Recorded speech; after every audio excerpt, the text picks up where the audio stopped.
ನಮಸ್ಕಾರ ಸ್ನೇಹಿತರೆ, welcome to ಸ್ವಾಗತ. ಎಲ್ಲ ಸೌಜನ್ಯ ಹೋರಾಟಗಾರರಿಗೂ ಸ್ವಾಗತ. ನೋಡಿ ಸ್ನೇಹಿತರೆ, ಧರ್ಮಸ್ಥಳದಲ್ಲಿ ಹೇಗಿದ್ದೆ ಹೇಗಾದೆ. ಭಗವಂತನ ಸೇವೆನ ಇವರು ಬಿಸ್ನೆಸ್ ಅಂತ ಬಣ್ಣಿಸ್ತಾ ಇದ್ದಾರೆ. ಹೌದು ಸ್ವಾಮಿ, ಇದು ಬಿಸ್ನೆಸ್, ಪಕ್ಕಾ ಬಿಸ್ನೆಸ್ ಇದು. ನೀವ್ ಯಾವುದೇ ಪುಣ್ಯಕ್ಷೇತ್ರಗಳಿಗೆ ಹೋದ್ರು ದಣಿಗಳು ಯಾರನ್ನು ಸೂಚಿಸ್ತಾರೋ ಅವರೇ ಗ್ರಾಮ ಪಂಚಾಯಿತಿಯ ಚುನಾವಣೆಗೆ ನಿಲ್ಲಬೇಕಾಗಿರುವಂತಹ ಒಂದು ಕಾಲ ಇತ್ತು. ಆ ಸಂದರ್ಭದಲ್ಲಿ ದೇವಾನಂದ್ ಎಂಬ ಒಬ್ಬ ವ್ಯಕ್ತಿ ದಣಿಗಳ ದಬ್ಬಾಳಿಕೆಯನ್ನು ಮೆಟ್ಟಿ ನಿಂತು ಗ್ರಾಮ ಪಂಚಾಯಿತಿ ಚುನಾವಣೆಗೆ ನಿಲ್ತಾರೆ. ಇದರಿಂದ ಕೋಪಗೊಂಡಂತಹ ದಣಿ ಮತ್ತು ಚಿಕ್ಕ ದಣಿ ಇಬ್ಬರು ಸಹ ಇವನಿಗೆ ಬುದ್ಧಿ ಕಲಿಸಬೇಕು ಅಂತ ಹೇಳಿ ನಿರ್ಧಾರ ಮಾಡ್ತಾರೆ. 17 ವರ್ಷದ ಪದ್ಮಲತಾ ಅಂತ ಹೇಳಿ ದಣಿಗಳ ಶಾಲೆಯಲ್ಲಿ ದೇವಾನಂದನ ಮಗಳು ಓದ್ತಾ ಇದ್ಲು.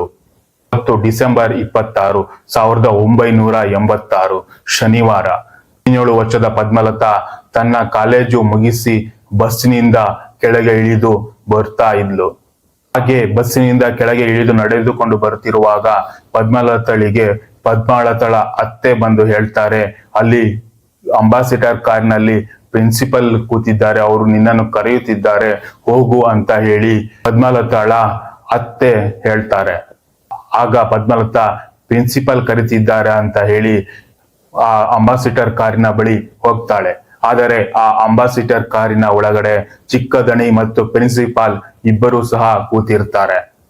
ಪದ್ಮಲತಳಿಗೆ ಮತ್ತು ಬರುವ ಪೇಯವನ್ನು ಕುಡಿಸಿ ಆಕೆಯನ್ನು ಅಂಬಾಸಿಡರ್ ಕಾರಿನಲ್ಲಿ ಕಿಡ್ನಾಪ್ ಮಾಡ್ತಾರೆ. ಅವನು ಚಿಕ್ಕ ದಣಿ ಅಂಬಾಸಿಡರ್ ಕಾರ್ನಲ್ಲಿ ಕೂರಿಸಿಕೊಂಡು ಅಪಹರಿಸ್ತಾರೆ.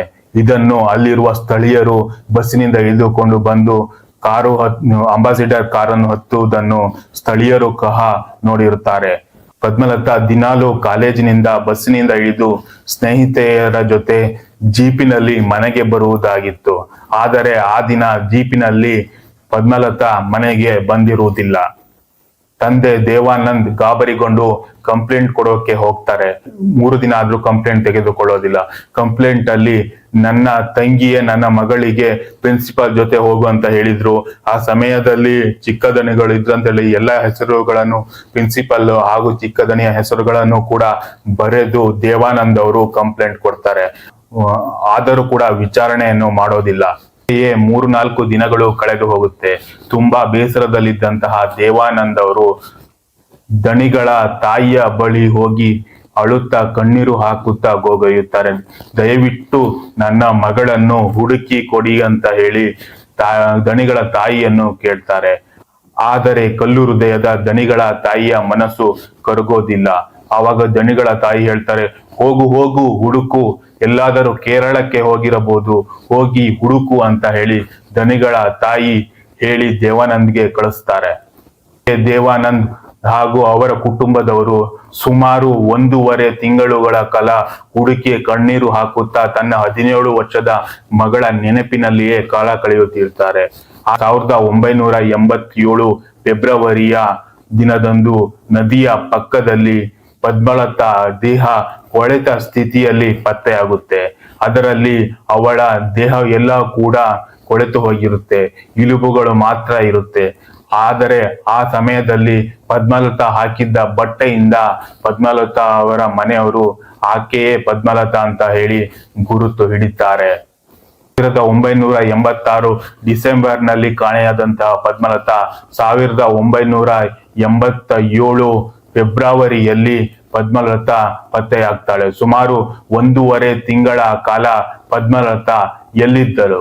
ಪದ್ಮಲತಾಳ ಮೇಲೆ ಯಾರು ದೌರ್ಜನ್ಯ ಮಾಡಿದ್ರು? ಪದ್ಮಲತಾಳ ಮೇಲೆ ಎಷ್ಟು ಜನ ಅತ್ಯಾಚಾರ ಮಾಡಿದ್ರು? ಪದ್ಮಲತಾ ಎಷ್ಟು ಹಿಂಸೆ ನೋವನ್ನು ಅನುಭವಿಸಿರಬೇಕು? ಆಗ ಆ ಸಂದರ್ಭದಲ್ಲಿಯೂ ಕೂಡ ದೇವಾನಂದ್ ಅವರು ಪದ್ಮಲತಾ ಸಾವಿಗಾಗಿ ಹೋರಾಟ ನಡೆಸಿದ್ರು. ಆ ಸಂದರ್ಭದಲ್ಲಿ COD ತನಿಖೆ ಕೂಡ ನಡೆಯಿತು. ಆದರೆ ಆ ಪ್ರಕರಣವು ಕೂಡ C ರಿಪೋರ್ಟ್ ಆಗಿದೆ. ಯಾಕೆ ಪ್ರಿನ್ಸಿಪಲ್ ಮತ್ತು ಚಿಕ್ಕ ದಣಿಯನ್ನು ತನಿಖೆ ನಡೆಸಿಲ್ಲ ಎಂಬ ಒಂದು ಪ್ರಶ್ನೆಯು ಕೂಡ ಮೂಡ್ತದೆ. ಕೊಂದವರು ಯಾರು? 1976ರಲ್ಲಿ BSc B.Ed ಮಾಡಿದಂತಹ ವೇದಾವಲಿ ಅವರು ದಣಿಗಳ ಶಾಲೆಯಲ್ಲಿ ಶಿಕ್ಷಕಿಯಾಗಿ ಕೆಲಸ ಮಾಡುತ್ತಿರ್ತಾರೆ. ಹಾಗೆ ಸುಮಾರು ವರ್ಷಗಳ ಕಾಲ ದಣಿಗಳ ಶಾಲೆಯಲ್ಲಿ ಕೆಲಸ ಮಾಡುತ್ತಿದ್ದಂತಹ ವೇದವಲ್ಲಿ ಅವರ ಶಾಲೆಯಲ್ಲಿ ಹೆಡ್ ಮಿಸ್ ಪೋಸ್ಟ್ ಖಾಲಿಯಾಗಿರುತ್ತೆ. ಸೀನಿಯಾರಿಟಿ ಪ್ರಕಾರ ವೇದವಲ್ಲಿ ಅವರಿಗೆ ಹೆಡ್ ಮಿಸ್ ಪೋಸ್ಟ್ ಕೊಡಬೇಕಾಗಿರುತ್ತೆ. ಧರ್ಮೋದ್ಯಮಿ ಆಡಳಿತ ಮಂಡಳಿಯವರು ಅವರ ಜಾತಿಯವರಿಗೆ ಹೆಡ್ ಮಿಸ್ ಪೋಸ್ಟ್ ಅನ್ನು ಕೊಡ್ತಾರೆ. ಇದರಿಂದ ವೇದವಲ್ಲಿಗೆ ತುಂಬಾ ಮನಸ್ಸಿಗೆ ನೋವಾಗುತ್ತೆ. ಹೆಡ್ ಮಿಸ್ ಸ್ಥಾನ ಕೊಡೋದಿಲ್ಲ, ನಮ್ಮ ಧರ್ಮದವರಿಗೆ ನಮ್ಮ ಜಾತಿಯವರಿಗೆ ನಾವು ಹೆಡ್ ಮಿಸ್ ಪೋಸ್ಟ್ ಕೊಡ್ತೇವೆ ಅಂತ ಹೇಳಿ ಧನಿಗಳ ಕಡೆಯವರು ಆಡಳಿತ ಮಂಡಳಿಯವರು ವೇದವಲ್ಲಿ ಅವರಿಗೆ ಹೇಳ್ತಾರೆ. ಇದರಿಂದ ವೇದವಲ್ಲಿ ಸುಮಾರು ವರ್ಷಗಳ ಕಾಲ ಕೆಲಸ ಮಾಡಿದ್ದರಿಂದ ತುಂಬಾ ನೋವು ಉಂಟಾಗುತ್ತೆ. ಹಿಡಿದು ವೇದವಲ್ಲಿ ಅವರು ಕೋರ್ಟ್ಗೆ ಹೋಗ್ತಾರೆ. ಆ ಕೋರ್ಟ್ ಕೇಸ್ ಅನ್ನು ನಡೆಯುವ ಸಂದರ್ಭದಲ್ಲಿ ದಣಿಗಳ ಕಡೆಯವರು ವೇದವಲ್ಲಿಯವರಿಗೆ ರೌಡಿಗಳನ್ನು ಬಿಟ್ಟು ಹೆದರಿಸುವ ಒಂದು ತಂತ್ರವನ್ನು ಮಾಡ್ತಾರೆ. ವೇದವಲ್ಲಿ ಹೋಗುವಲ್ಲಿ ಅಡ್ಡ ಹಾಕಿ ನಿನ್ನ ಕೈಕಾಲನ್ನು ಮುರಿತೀವಿ ಅಂತ ಹೇಳಿ ಭಯಪಡಿಸ್ತಾರೆ ದಣಿಗಳ ಕಡೆಯವರು. ಆದರೂ ಕೂಡ ವೇದವಲ್ಲಿ ಭಯ ಪಡೋದಿಲ್ಲ.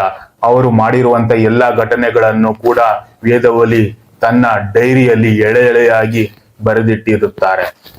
ಆಗ ಕೋರ್ಟ್ ನಲ್ಲಿ ವೇದವಲ್ಲಿ ಅವರಿಗೆ ಹೆಡ್ ಮಿಸ್ ಪೋಸ್ಟ್ ಕೊಡಬೇಕು ಅಂತ ಹೇಳಿ ಆದೇಶ ಬರುತ್ತೆ. ಆ ಆದೇಶವನ್ನು ಹಿಡಿದುಕೊಂಡು ವೇದವಲ್ಲಿ ಅವರು ಮತ್ತೆ ದಣಿಗಳ ಶಾಲೆಗೆ ಬಂದು ಹೆಡ್ ಮಿಸ್ ಆಗ್ತಾರೆ. ದಣಿಗಳಿಗೆ ಅವಮಾನ ಆಗುತ್ತೆ. ನಮ್ಮ ವಿರುದ್ಧ ಇವಳು ಗೆದ್ದಳಲ್ಲ ಅಂತ ಹೇಳಿ ದಣಿಗಳು ಮತ್ತು ಚಿಕ್ಕ ದಣಿ ಇಬ್ಬರು ರೊಚ್ಚಿಗೆ ಹೇಳ್ತಾರೆ. ಇವಳಿಗೆ ಏನಾದ್ರೂ ಮಾಡ್ಬೇಕು ಅಂತ ಹೇಳಿ ನಿರ್ಧಾರ ಮಾಡ್ತಾರೆ. ವೇದವಲ್ಲಿಯ ಪತಿ ಡಾಕ್ಟರ್ ಹರಳೆ ಅವರು ವೈದ್ಯರಾಗಿರ್ತಾರೆ. ಅವರು ಡ್ಯೂಟಿಗೆ ಹೋಗಿರುವ ಸಂದರ್ಭದಲ್ಲಿ ವೇದವಲ್ಲಿ ಒಬ್ಬಳೇ ಮನೆಯಲ್ಲಿ ಇರುವ ಸಂದರ್ಭದಲ್ಲಿ ಸ್ಟೆಲ್ಲಾ ಮತ್ತು ಕಿಟ್ಟಿ ಎಂಬ ಇಬ್ಬರಿಂದ ವೇದವಲ್ಲಿ ಅವರಿಗೆ ಮಾನಭಂಗ ಮಾಡಿಸ್ತಾರೆ. ಪ್ರತಿ ಹರಳೆ ಅವರು ನಿನ್ನ ಜೊತೆಗೆ ನಾನಿದ್ದೇನೆ, ಸಮಾಜ ಏನು ಬೇಕಾದ್ರೂ ಅನ್ನೋದ್ರಲ್ಲಿ ಇಬ್ಬರು ಮಕ್ಕಳಿದ್ದಾರೆ, ನಿನ್ನನ್ನು ನಾನು ನೋಡಿಕೊಳ್ಳುತ್ತೇನೆ ಅಂತೇಳಿ ಧೈರ್ಯ ತುಂಬುತ್ತಾರೆ ವೇದವಲ್ಲಿಯ ಪತಿ ಹರಳೆ ಅವರು ಅಂತಾನೆ ಹೇಳ್ಬೋದು. ಆದರೂ ಕೂಡ ವೇದವಲ್ಲಿ ತನ್ನ ಹಠವನ್ನು ಬಿಡೋದಿಲ್ಲ. ಹೆಡ್ ಮಿಸ್ ಆಗಿ ಮತ್ತೆ ದಣಿಗಳ ಶಾಲೆಗೆ ಬರ್ತಾರೆ. ಹೆಡ್ ಮಿಸ್ ಆಗಿ ಮುಂದುವರಿತಾರೆ. ಇದರಿಂದ ಮತ್ತಷ್ಟು ಕೋಪ ದಣಿಗಳಿಗೆ, ಚಿಕ್ಕ ದಣಿಗಳಿಗೆ ಕೋಪ ನೆತ್ತಿಗೆ ಏರುತ್ತೆ ಅಂತಾನೆ ಹೇಳ್ಬೋದು. ಒಂದು ದಿನ ವೇದವಲ್ಲಿ ಒಬ್ಬಳೇ ಮನೆಯಲ್ಲಿ ಕುಳಿತಿರುವಾಗ ಚಿಕ್ಕ ದಣಿ ಮತ್ತು ಅವನ ಗ್ಯಾಂಗ್ ಅವರ ಮನೆಗೆ ಬರ್ತಾರೆ. ವೇದವಲ್ಲಿಯವರ ಹೊಟ್ಟೆಗೆ ಕತ್ತಿಯಿಂದ ಹಲ್ಲೆ ನಡೆಸ್ತಾರೆ. ಹಾಲ್ ತುಂಬಾ ಎಲ್ಲ ರಕ್ತ ಸೋರುತ್ತೆ.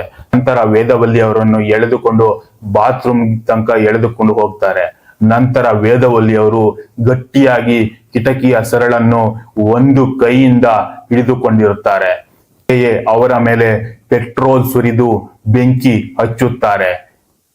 ಆ ಸಂದರ್ಭದಲ್ಲಿ ವೇದವಲ್ಲಿ ನರಳಿ ಆ ಒಂದು ಕೈಯಲ್ಲಿ ಕಬ್ಬಿಣದ ಸರಳನ್ನು ಹಿಡಿದು ಮೃತ ಪಡ್ತಾರೆ ಅಂತಾನೆ ಹೇಳ್ಬೋದು. ಸಂಜೆ ವೇದವಲ್ಲಿಯವರ ಪತಿ ಡ್ಯೂಟಿ ಮುಗಿಸಿಕೊಂಡು ಮನೆಗೆ ಬರ್ತಾರೆ. ಮನೆಗೆ ಬಂದು ನೋಡಿದ್ರೆ ಹಾಲ್ ತುಂಬಾ ಎಲ್ಲ ರಕ್ತ ಸೋರಿರುತ್ತೆ. ಸೀದಾ ನಡೆದುಕೊಂಡು ಬಾತ್ರೂಮ್ಗೆ ಹೋದ್ರೆ ವೇದವಲ್ಲಿ ಅವರು ಸುಟ್ಟು ಕರಕಲಾಗಿರ್ತಾರೆ. ಒಂದು ಕೈಯಲ್ಲಿ ಹೇಗೆ ಒಂದು ಕಿಟಕಿಯ ಸರಳನ್ನು ಹಿಡಿದುಕೊಂಡಿದ್ದಾರೆಯೋ ಹಾಗೆಯೇ ಅವರು ಸುಟ್ಟು ಕರಕಲಾಗಿ ವೇದವಲ್ಲಿ ಅವರು ಹೋಗಿರ್ತಾರೆ. ಈ ಒಂದು ಘಟನೆಯನ್ನು ವೇದವಲ್ಲಿ ಅವರ ಬಳಿ ಟ್ಯೂಷನ್ ಹೇಳಿಸಿಕೊಳ್ಳಲು ಬರ್ತಿದ್ದ ಇಬ್ಬರು ಮಕ್ಕಳು ನೋಡಿದರು. ಇದನ್ನು ಗಮನಿಸಿದಂತಹ ಕಾಮಾಂಧರ ಗ್ಯಾಂಗ್ ಇಬ್ಬರು ಮಕ್ಕಳನ್ನು ಬಾವಿಗೆ ಹಾಕಿ ಸಾಕ್ಷಿ ನಾಶ ಮಾಡ್ತಾರೆ. ನಂತರ ಅವರ ಪೋಷಕರಿಗೆ ಕಾರು ಕೊಡಿಸ್ತಾರೆ. ವೇದವಲ್ಲಿಯವರ ಹತ್ಯೆ ಅವರ ಪತಿ ಹರಳೆ ಅವರೇ ಮಾಡಿದ್ದು ಅಂತ ಹೇಳಿ ಬಿಂಬಿಸಿ ಅವರಿಗೆ 1 ವರ್ಷ ಜೈಲು ಶಿಕ್ಷೆ ಅನುಭವಿಸುವ ಹಾಗೆ ಮಾಡ್ತಾರೆ. ವೇದವಲ್ಲಿಯ ಡೈರಿಯನ್ನು ಸುಟ್ಟು ಹಾಕ್ತಾರೆ. ಈ ಘಟನೆ ನಡೆದು 50 ವರ್ಷ ಆದ್ರೂ ಕೊಂದವರು ಯಾರು?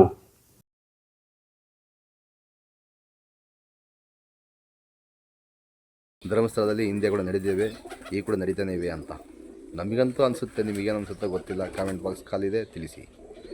ಎಲ್ಲ ಸೌಜನ್ಯ ಹೋರಾಟಗಾರರಿಗೂ, ಸಾಮಾಜಿಕ ಹೋರಾಟಗಾರರಿಗೂ ಹೃತ್ಪೂರ್ವಕವಾದ ವಂದನೆಗಳು. ನೆಕ್ಸ್ಟ್ ವಿಡಿಯೋದಲ್ಲಿ ಸಿಗೋಣ. ನಮಸ್ಕಾರ. ಜೈ ಹಿಂದ್, ಜೈ ಕರ್ನಾಟಕ ಮಾತೆ. Justice for Soujanya. ಹೋರಾಟ ಮಾತ್ರ ನಿಲ್ಲೋದಿಲ್ಲ. ನಮಸ್ಕಾರ.